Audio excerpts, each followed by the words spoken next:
Before you can make hour-long video on your local n8n, We need Google Authentication for your edit and setup. in this video we are going to learn how to set up Google Authentication for your local n8n setup. If you are new here, my name is Prashant. I spent over 15 years working in film and animation industry for studios like DreamWorks and MPC. And now we've started No Code Dad, a community where my dad teaches me how to use AI and automation to make real income and builds some cool projects. You can even head to our school community right now and download the setup right away. The link's in the description below. Alright guys, let's get started. To create Google Sheet credential for your local n8n setup, step 1 is to create new credential.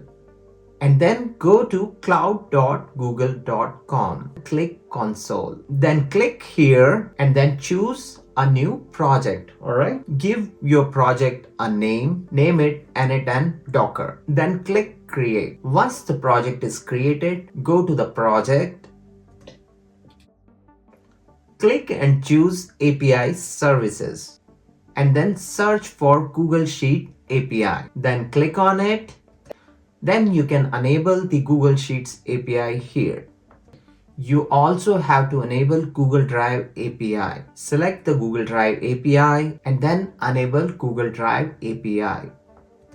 Once you enable the API, go inside the Auth consent screen and then click Get Started.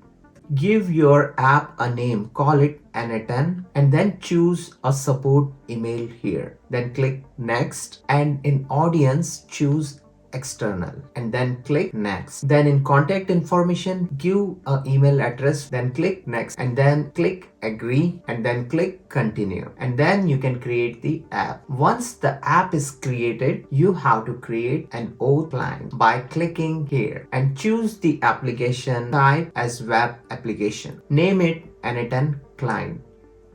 For authorized redirect URL, inside n8n, go to OAuth redirect URL, copy it and then add URL here and then paste it and then click create. Now you got your client ID key here. Just copy the client ID, go back to n8n and paste your client ID key here. For a client secret, go back to audience inside Google Cloud Console. Publish your app here. In push to production, click confirm. Once it is confirmed, then you can click on clients here. In the clients, click on your n8n client. And then in the client secret section, copy your client secret. Go back to n8n and paste your client secret key. Then you can save it. Once you save it, you will see the Google sign in option here. Now you can click on the Google sign in. You have to choose your Google account here. Then you will receive this warning. Click on the advanced, click on go to the account and then select all here and then click continue. Your n8n connection is successful. And then you can name it Google Auth and then press enter and then save it. Now your Google Auth connection is established. Now you can read your Google Sheet in your local n8n setup. Wait, it's done already? Yeah, it's done. It's so Wow. simple. So basically what we are doing is we are saying, hey Google, this is us. We are using this app and we are reading it. So please allow access to us. All right, on our local n8n setup. Anyways, bye everybody, and thank you so much for watching until the end, and see you next time. Don't forget to hit the like and subscribe buttons and join the community.